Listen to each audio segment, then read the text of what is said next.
Hello everyone and welcome back to my channel. The time has finally come. I'm so excited to say I have officially passed my UK citizenship test. Amazing, the fanfare, the cheers, woo, we're so excited. A lot of people reached out to me on Instagram like, congrats on becoming a British citizen. Not quite a British citizen yet, okay? That's actually 2 steps along. Right now, though, I did pass my life in the UK knowledge test, okay? I know the history, I know the culture, I know all that jazz, okay? That is now something I've got an official piece of paper from the government saying I can do. I just have to give it up to the government in 3 months, then I can get my super duper ILR, and then, like I said, citizenship in a year. Hooray! But, you know what? I'm gonna be honest. A lot of people on the immigration forums and a lot of people here that have previously taken this test told me, Evan, don't sweat it, all right? The life in the UK test, it's so much easier than the practice exams.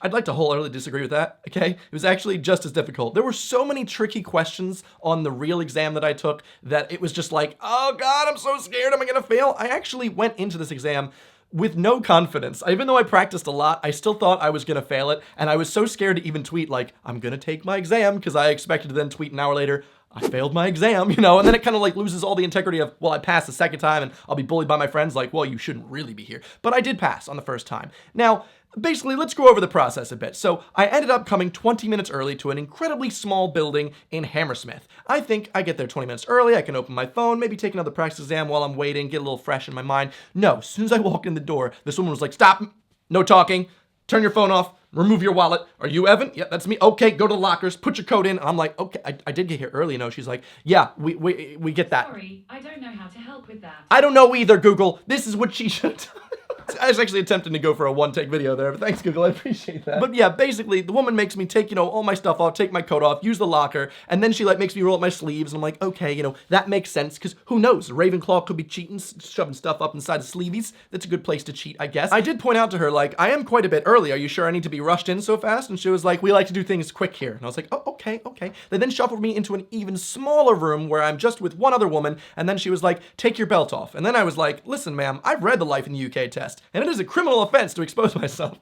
And I made her blush, which was good. I finally made someone smile, because everything I was saying there, everyone's just like very straight-faced, and she was like, just take your belt off. And I was like, why?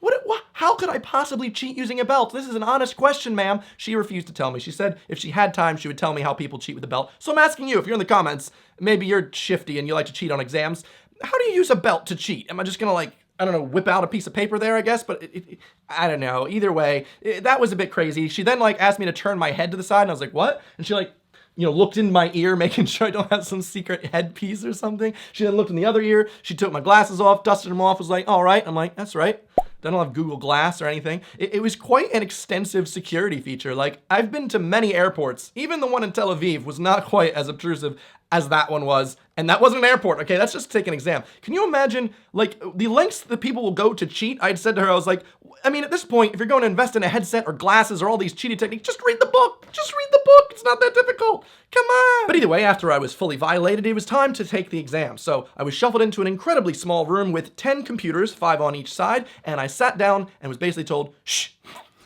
just take your exam. Now, there were 4 practice questions and then the full test. Now, I'm pretty sure I got one of the practice questions wrong, which is a bit funny, but that set the tone for it, because I was like, oh crap, if I can't even get the fake ones right, what am I gonna do?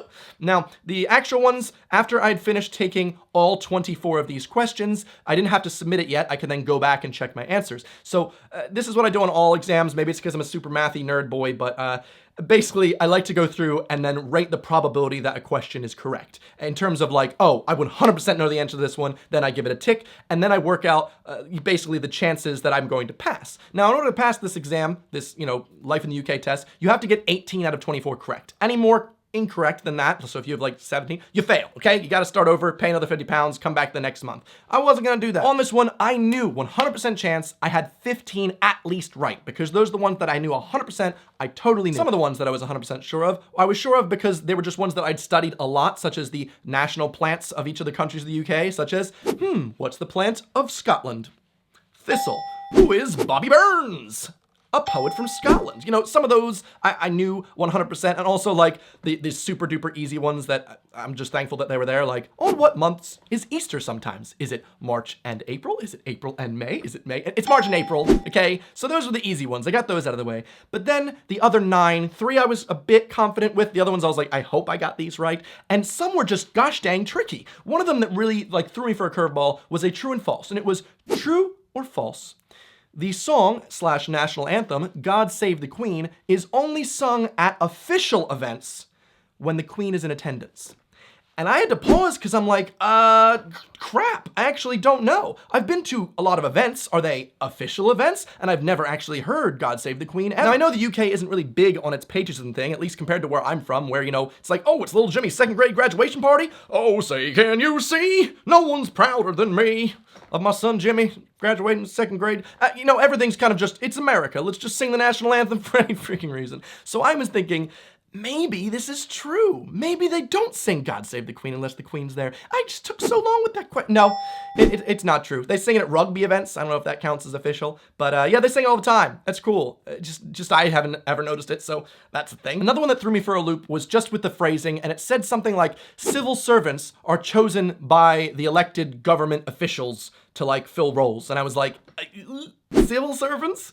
That's such a wide term. What does that mean? I know that we vote for MPs, you know, local members of parliament and also local council members, and it's all very democratic here, but yet, you know, civil service, I don't really know what that's supposed to mean. And I was like, I looked it up afterwards. It was false. You know, we do vote for everyone in the UK. So I was thankful. Good job. I picked the right one there. So at this point, I know I've got 17 right, okay? Because I had 15 right, those 2, I have 17. And the last question I was a bit unsure of that I at least can remember right now is, in what part of the world did the Boer War of 1902 take place? Was it A, North America? Was it B, South Africa? Was it C, India? Or was it D, Australia? And I took some time with this one. I was furrowing my brow like, ooh, the Boer War. I know it's not North America, okay? I would know about a war in America, okay? They only teach you US history growing up. So I knew it wasn't that. You know, process of elimination, that one's gone. And I'm thinking, it must be India. So I chose India, I moved on with my test, and then somehow I had some weird epiphany, and I was like, wait a minute,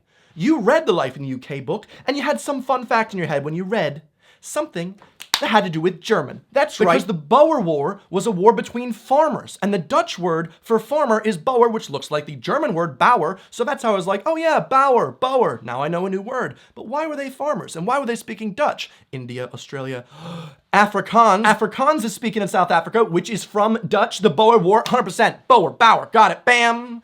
The correct answer, of course, it was South Africa. Thank you, Duolingo. Saving my life. Learning a new language has actually helped me pass the citizenship test for a country that doesn't need any other languages except English. Either way, hey, passed my test with at least 18 correct. I did check like afterwards and Googled some of the ones that I could remember, and I'm fairly certain I got at least 20 correct. Why don't I know the actual answer? They kind of refused to tell me. After I'd finished taking the test, they shuffled me back into another small room in which I was with the woman again who went, ah yes, the belt guy, and I'm like, that's me. Can I have my belt back on so I can pull my pants up? You know, I'm walking around with these britches just down to the floor. So I put them on. She tells me I passed. How many percent squat? No, won't tell me. Just, can you, no, just that I passed. It's a binary thing. You passed, you failed. Either way, passed, got a certificate. I can now take it to the office and hooray, I got to put all my stuff back on, you know, take off my secret earpiece.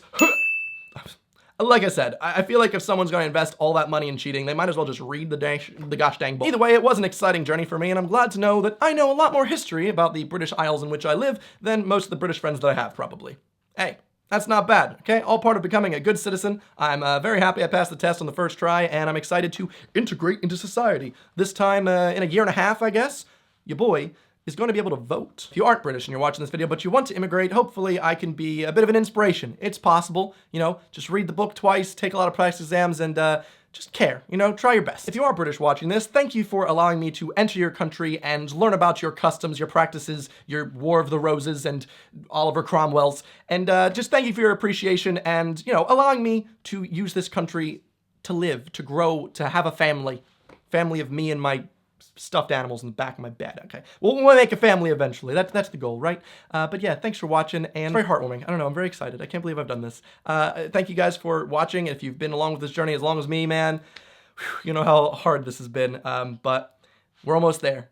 I will see you guys next week. Appreciate it. Every Sunday, making new videos. I have previous ones you can watch here. It's a playlist. There you go.